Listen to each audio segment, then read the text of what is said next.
أعوذ بالله من الشيطان الرجيم. بسم الله الرحمن الرحيم. واعلموا أنما غنمتم من شيء فأن لله خمسه وللرسول وذي القربى واليتامى والمساكين وابن السبيل إن كنتم آمنتم بالله وما أنزلنا على عبدنا يوم الفرقان يوم التقى الجمعان والله على كل شيء قدير. إذ أنتم بالعدوة الدنيا وهم بالعدوة القصوى والركب أسفل منكم ولو تواعدتم لاختلفتم في الميعاد ولكن ليقضي الله أمرا وكان مفعولا ليهلك من هلك عن بينة ويحيى من حي عن بينة وإن الله لسميع عليم. إذ يريكهم الله في منامك قليلا ولو أراكهم كثيرا لفشلتم ولتنازعتم في الأمر ولكن الله سلم إنه عليم بذات الصدور. وإذ يريكموهم إذ التقيتم في أعينكم قليلا ويقللكم في أعينهم ليقضي الله أمرا وكان مفعولا وإلى الله ترجع الأمور. يا أيها الذين آمنوا إذا لقيتم فئة فاثبتوا واذكروا الله كثيرا لعلكم تفلحون. وأطيعوا الله ورسوله ولا تنازعوا فتفشلوا وتذهب ريحكم واصبروا إن الله مع الصابرين. ولا تكونوا كالذين خرجوا من ديارهم بطرا ورياء الناس ويصدون عن سبيل الله والله بما يعملون محيط. وإذ زين لهم الشيطان أعمالهم وقال لا غالب لكم اليوم من الناس وإني جار لكم فلما تراءت الفئتان نكص على عقبيه وقال إني بريء منكم إني أرى ما لا ترون إني أخاف الله والله شديد العقاب. إذ يقول المنافقون والذين في قلوبهم مرض غر هؤلاء دينهم ومن يتوكل على الله فإن الله عزيز حكيم. ولو ترى إذ يتوفى الذين كفروا الملائكة يضربون وجوههم وأدبارهم وذوقوا عذاب الحريق ذلك بما قدمت أيديكم وأن الله ليس بظلام للعبيد. كدأب آل فرعون والذين من قبلهم كفروا بآيات الله فأخذهم الله بذنوبهم إن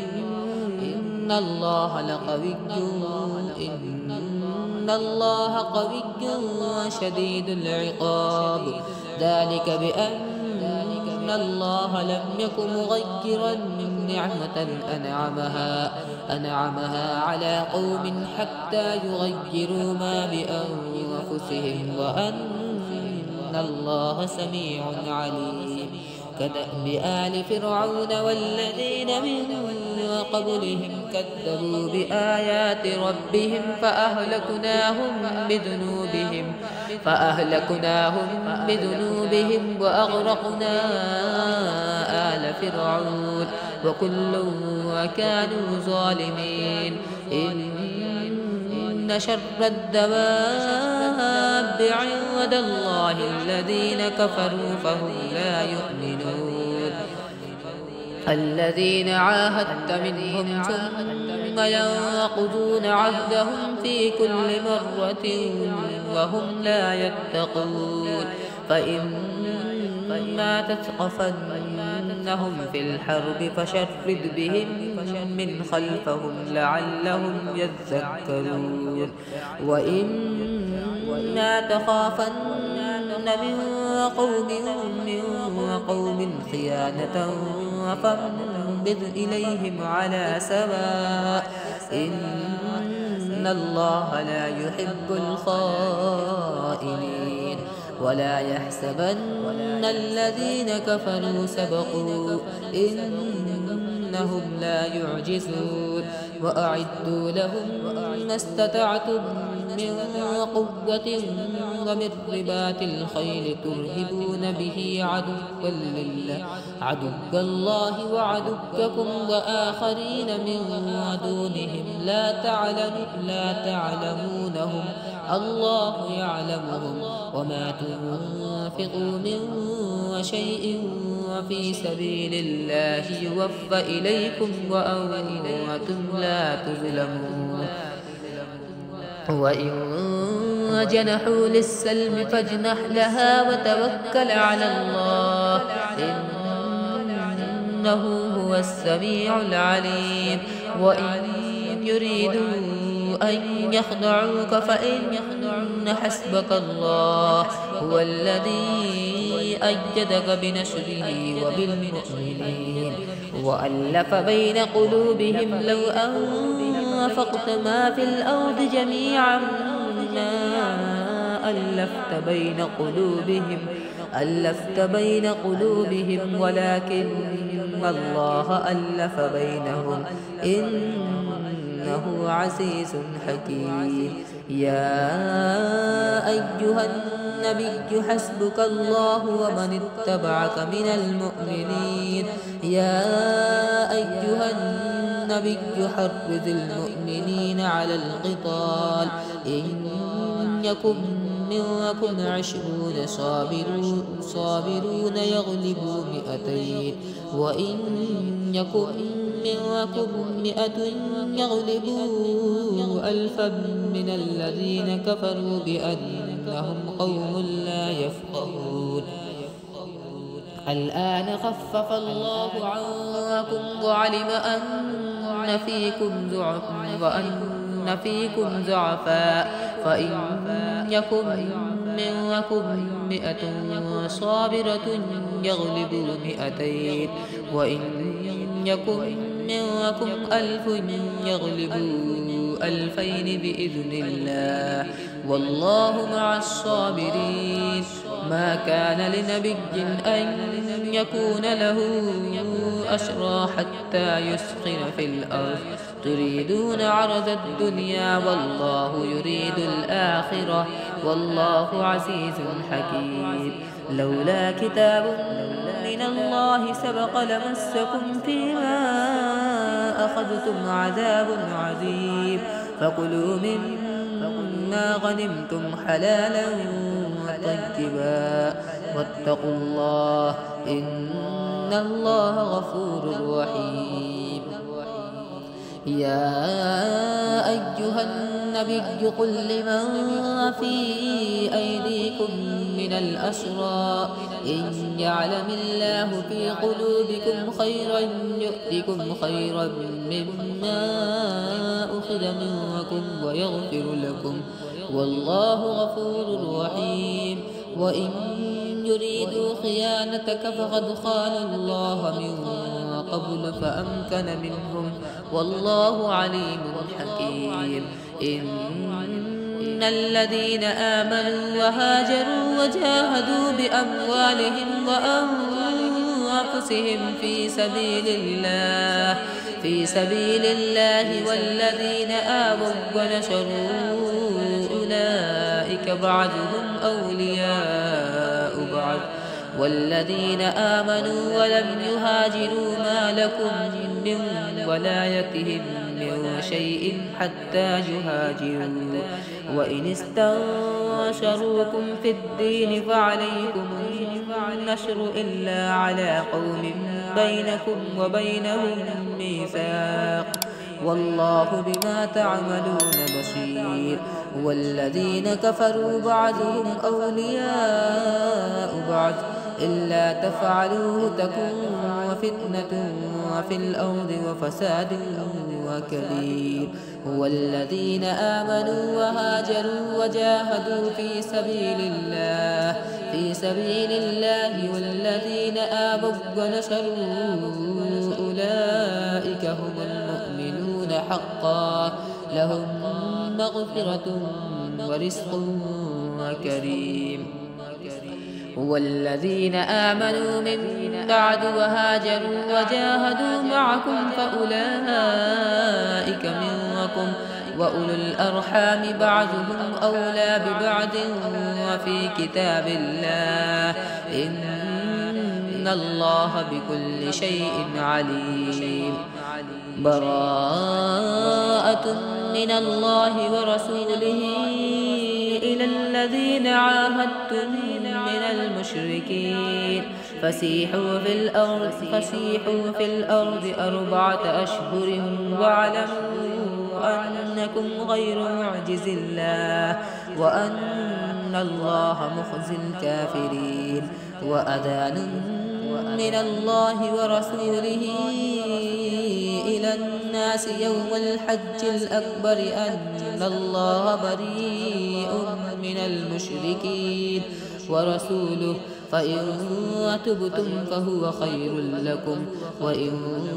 توليتم فاعلموا أنكم غير معجز الله. وبشر الذين كفروا بعذاب أليم إلا الذين عاهدتم من المشركين ثم لم ينقصوكم شيئا ولم يظاهروا عليكم أحدا فأتموا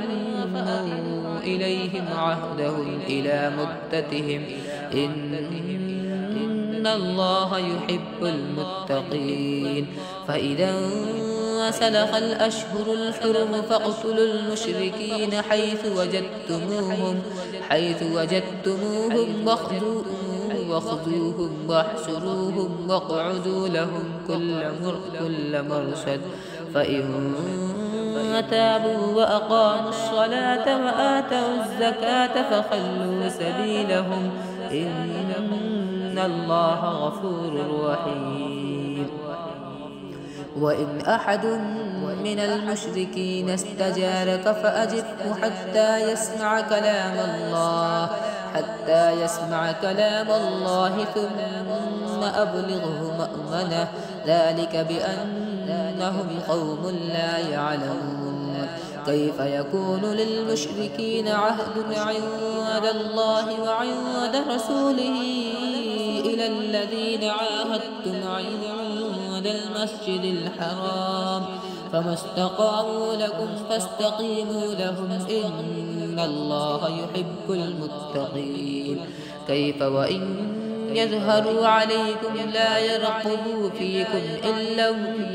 ولا ذمة يرجونكم بأفواههم وتأبى قلوبهم وأكثرهم فاسقون. اشتروا بآيات الله ثمنا قليلا وفسدوا عن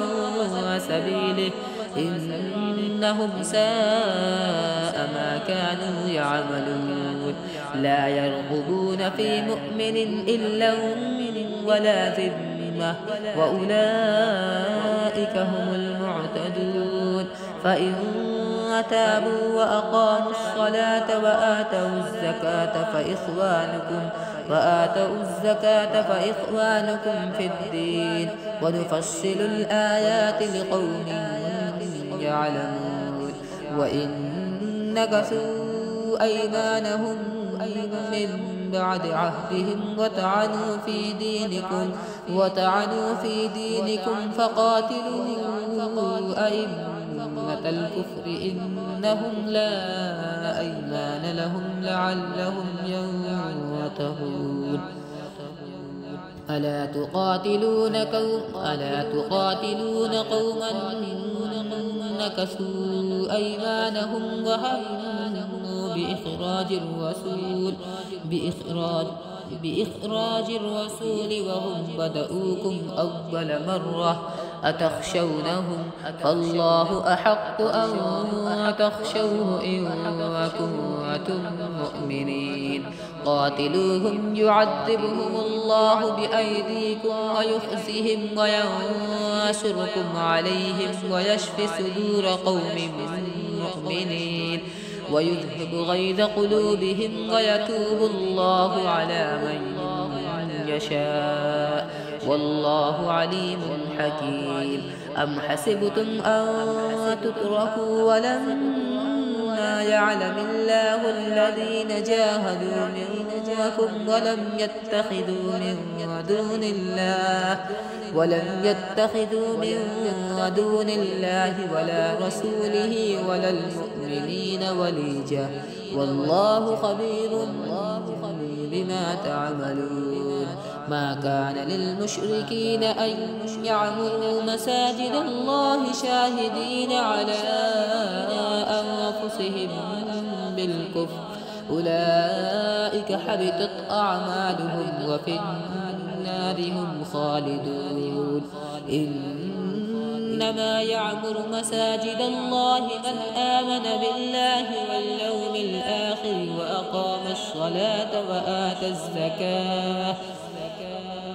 وأقام الصلاة وآتى الزكاة ولم يخش إلا الله فعسى أولئك أن يكونوا من المهتدين أجعلتم سقاية الحاج وعمارة المسجد الحرام كمن آمن بالله واليوم الآخر وجاهد في سبيل الله لا يستعون عند الله والله لا يهدي القوم الظالمين الذين آمنوا وهاجروا وجاهدوا في سبيل الله بأموالهم وأنفسهم أعظم درجة عند الله وأولئك هم الفائزون يبشرهم ربهم برحمة منه ورضوان وجنات لهم فيها نعيم مقيم خالدين فيها أبدا إن الله عنده أجر عظيم يا أيها الذين آمنوا لا تتخذوا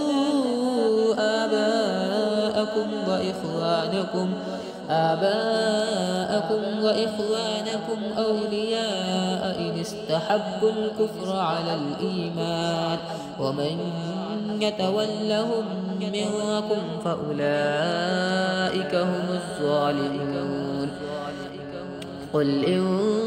كان آباؤكم وأبناؤكم وإخوانكم وأزواجكم وعشيرتكم وأموال اقترفتموها وتجارة تخشون كسادها ومساكن ترضونها أحب إليكم من الله ورسوله وجهاد في سبيله فتربصوا حتى يأتي الله بأمره والله لا يهدي القوم الفاسقين لقد نشركم الله في مواطن كثيرة ويوم حنين إذ أعجبتكم كثرتكم فلم تغن عنكم شيئا وضاقت عليكم الأرض بما رحبت ثم وليتم مدبرين ثم أنزل الله سكينته على رسوله وعلى المؤمنين وأنزل جنودا لم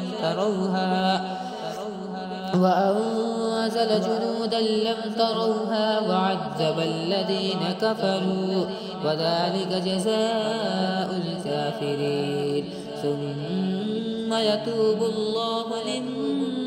بعد ذلك على من يشاء والله غفور رحيم. يا أيها الذين آمنوا إنما المشركون نجس فلا يقربوا المسجد الحرام بعد عامهم هذا وإن خفتم عيلة فسوف يغنيكم الله من فضله إن شاء إن الله عليم حكيم. قاتلوا الذين لا يؤمنون بالله ولا باليوم الآخر ولا يحرمون ما حرم الله ورسوله ولا يدينون دين الحق من الذين أوتوا الكتاب حتى يعطوا الجزية عن يد وهم صاغرون. وقالت اليهود عزير ابن الله وقالت النصارى المسيح ابن الله ذلك قولهم بأفواههم يضاهئون قول الذين كفروا من قبل قاتلهم الله أنى يؤفكون. اتخذوا أحبارهم ورهبانهم أربابا من دون الله والمسيح ابن مريم وما أمروا إلا ليعبدوا إلها واحدا لا إله إلا هو سبحانه عما يشركون. يريدون أن يطفئوا نور الله بأفواههم ويأبى الله إلا أن يتم نوره ولو كره الكافرون. هو الذي أرسل رسوله بالهدى ودين الحق ليظهره على الدين كله ولو كره المشركون. يا أيها الذين آمنوا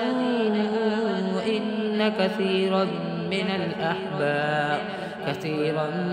من الأحبار والرهبان ليأكلون أموال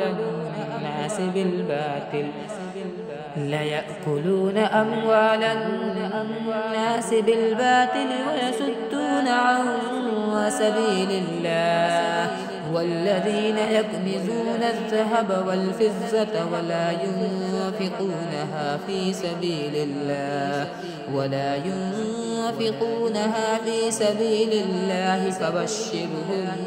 بعذاب أليم. يوم يحمى عليها في نار جهنم فتكوى بها جباههم وجنوبهم وظهورهم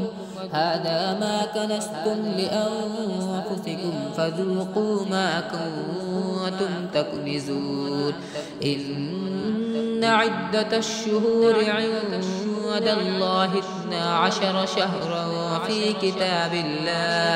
في كتاب الله يوم خلق السماوات والأرض منها 4 حرم ذلك الدين القيم فلا تظلموا فيهن أنفسكم وقاتلوا المشركين كافة كما يقاتلونكم كافة واعلموا أن الله مع المتقين. إنما النسيء زيادة في الكفر يذل به الذين كفروا يحلونه عاما ويحرمونه ليؤاتوا عدة ما حرم الله فيحلوا ما حرم الله زين لهم سوء أعمالهم والله لا يهدي القوم الكافرين.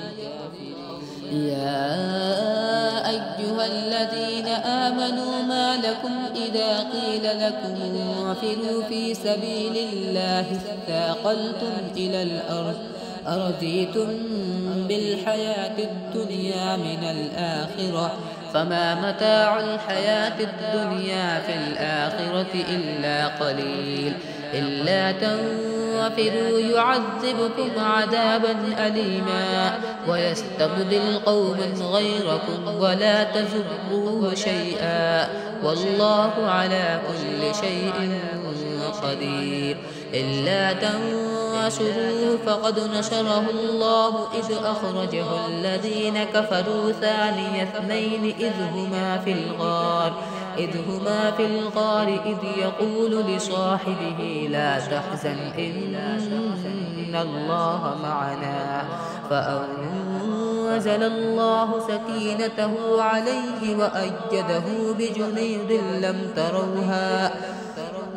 بجنود لم تروها وجعل كلمة الذين كفروا السفلى وكلمة الله هي العليا والله عزيز حكيم انفروا خفافا وثقالا وجاهدوا بأموالكم وأنفسكم في سبيل الله ذلكم خير لكم إن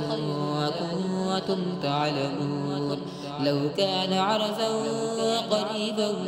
وسفرا قاصدا لاتبعوك ولكن بعدت عليهم الشقة وسيحلفون بالله لو استطعنا لخرجنا معكم يهلكون أنفسهم والله يعلم إنهم لكاذبون عفى الله عنك لما أذنت لهم حتى يتبين لك الذين صدقوا وتعلم الكاذبين لا يستأذنك الذين يؤمنون بالله واليوم الآخر أن يجاهدوا بأموالهم وأنفسهم والله عليم بالمتقين إنما يستأذنك الذين لا يؤمنون بالله واليوم الآخر وارتابت قلوبهم فهم في ريبهم يترددون ولو أرادوا الخروج لأعدوا له عدة ولكن كره الله بعاثهم فثبتهم وقيل اقعدوا مع القاعدين لو خرجوا فيكم ما زادوكم إلا خبالا ولأوزعوا خلالكم يبغونكم الفتنة وفيكم سماعون لهم والله عليم بالظالمين لقد ابتغوا الفتنة من قبل وقلبوا لك الأمور حتى جاء الحق وظهر أمر الله وهم كارهون ومنهم من يقول ائذن لي ولا تفتني ألا في الفتنة سقطوا وإن جهنم لمحيطة بالكافرين إن تصبك حسنة تسؤهم وإن تصبك مصيبة يقولوا قد أخذنا أمرنا من قبل وتولوا وهم فرحون قل لن يصيبنا إلا ما كتب الله لنا هو مولانا وعلى الله فليتوكل المؤمنون قل هل تربصون بنا إلا إحدى الحسنين ونحن نتربص بكم أن يصيبكم الله بعذاب من عنده أو بأيدينا فتربصوا إنا معكم متربصون قل أنفقوا طوعا أو كرها لن يتقبل منكم إنكم كنتم قوما فاسقين وما منعهم أن تقبل منهم نفقاتهم إلا أنهم كفروا بالله وبرسوله ولا يأتون الصلاة إلا وهم كسالى ولا ينفقون إلا وهم كارهون فلا تعجبك أموالهم ولا أولادهم إنما يريد الله ليعذبهم بها في الحياة الدنيا وتزهق أنفسهم وهم كافرون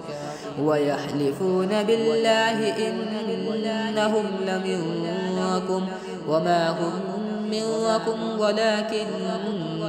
قوم يفرقون لو يجدون ملجأ أو مغارات أو مدخلا لولوا إليه وهم يجمعون ومنهم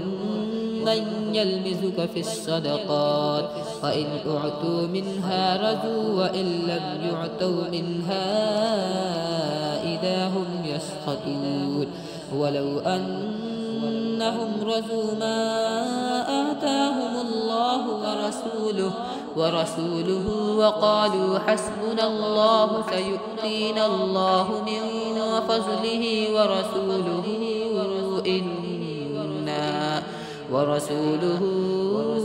إنا إلى الله راغبون إنما الصدقات للفقراء والمساكين والعاملين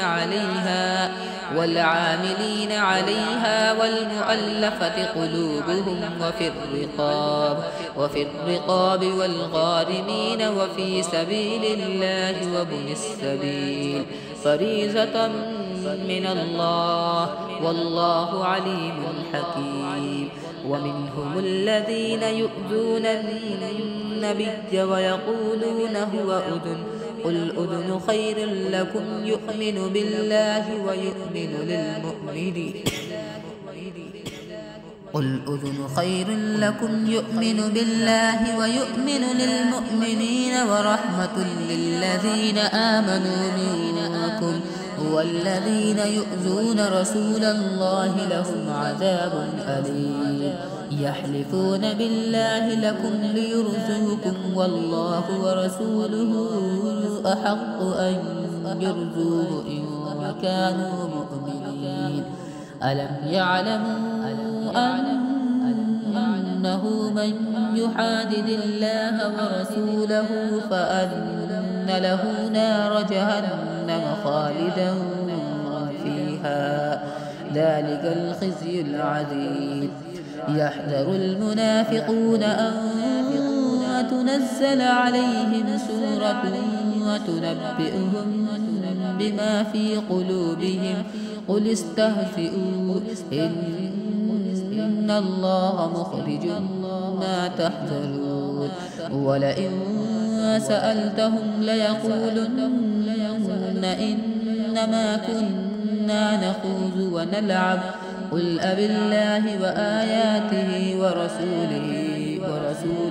كنتم تستهزئون لا تعتذروا قد كفرتم بعد إيمانكم إن نعف عن طائفة منكم نعذب طائفة بأنهم كانوا مجرمين المنافقون والمنافقات بعضهم من بعض يأمرون بالمنكر وينهون عن المعروف ويقبضون أيديهم نسوا الله فنسيهم إن المنافقين هم الفاسقون وعد الله المنافقين والمنافقات والكفار نار جهنم خالدين فيها هي حسبهم ولعنهم الله ولهم عذاب مقيم كالذين من قبلكم كانوا أشد منكم قوة وأكثر أموالا وأولادا فاستمتعوا بخلاقهم فاستمتعتم بخلاقكم كما استمتع الذين من قبلكم من قبلكم بخلاقهم وخذتم كالذي خاذوا أولئك حبطت أعمالهم في الدنيا والآخرة وأولئك هم الخاسرون. ألم يأتهم نبأ الذين من قبلهم قوم نوح وعاد وثمود وقوم إبراهيم وأصحاب مدين والمؤتفكات أتتهم رسلهم بالبينات فما كان الله ليظلمهم ولكن كانوا أنفسهم يظلمون. والمؤمنون والمؤمنات بعضهم أولياء بعض يأمرون بالمعروف وينهون عن المنكر ويقيمون الصلاة ويؤتون الزكاة ويطيعون الله ورسوله أولئك سيرحمهم الله إن الله عزيز حكيم. وعد الله المؤمنين والمؤمنات جنات تجري من تحتها الأنهار خالدين فيها ومساكن طيبة وفي جنات عدن ورضوان من الله أكبر ذلك هو الفوز العظيم. يا أيها النبي جاهد الكفار والمنافقين واغلظ عليهم ومأواهم جهنم وبئس المصير. يحلفون بالله ما قالوا ولقد قالوا كلمة الكفر وكفروا بعد إسلامهم وهموا بما لم ينالوا وما نقموا إلا أن أغناهم الله ورسوله من فضله فإن يتوبوا يك خيرا لهم وإن يتولوا يعذبهم الله عذابا أليما في الدنيا والآخرة وما لهم في الأرض من ولي ولا نصير. ومنهم من عاهد الله لئن أتانا من فضله لنصدقن ولنكونن من الصالحين. فلما آتاهم من فضله بخلوا به وتولوا وهم معرضون فأعقبهم نفاقا في قلوبهم إلى يوم يلقونه بما أخلفوا الله ما وعدوه وبما كانوا يكذبون. ألم يعلموا أن الله يعلم سرهم ونجواهم وأن الله علام الغيوب. الذين يلمزون المتطوعين من المؤمنين في الصدقات والذين لا يجدون إلا جهدهم فيسخرون منهم سخر الله منهم ولهم عذاب أليم. استغفر لهم أو لا تستغفر لهم إن تستغفر لهم 70 مرة فلن يغفر الله لهم ذلك بأنهم كفروا بالله ورسوله والله لا يهدي القوم الفاسقين. فرح المخلفون بمقعدهم خلاف رسول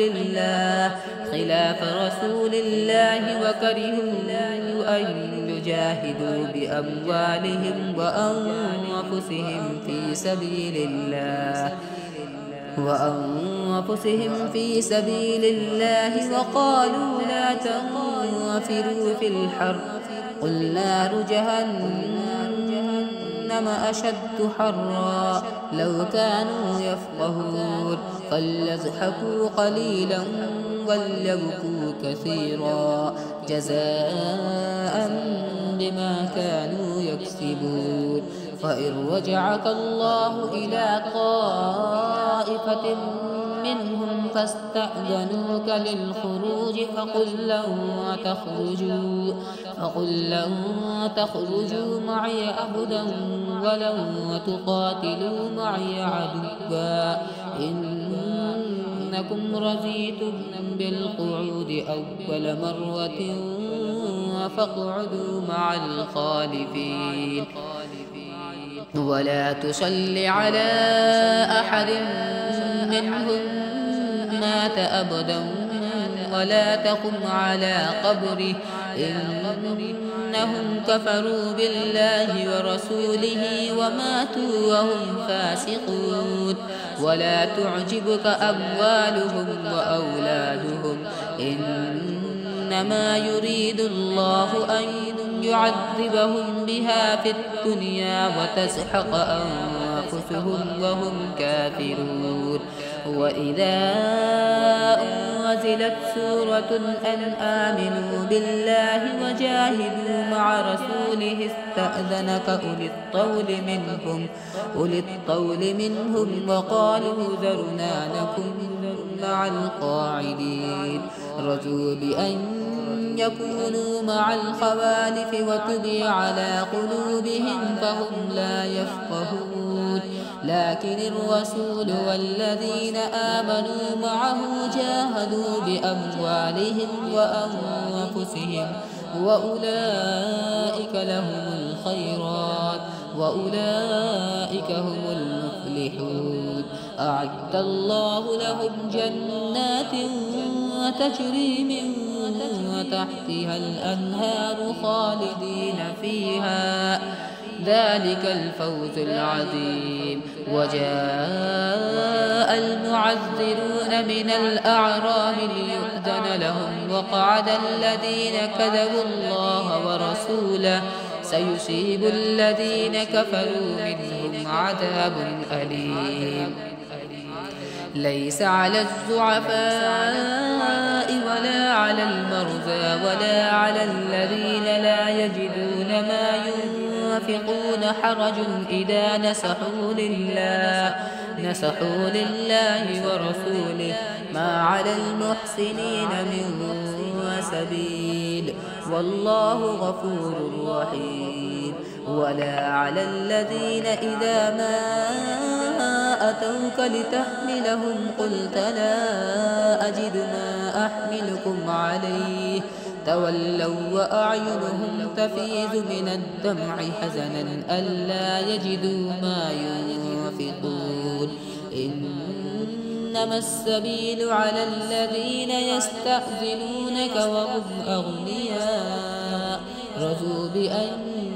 يكونوا مع الخوالف وطبع الله على قلوبهم فهم لا يعلمون. صدق الله العظيم.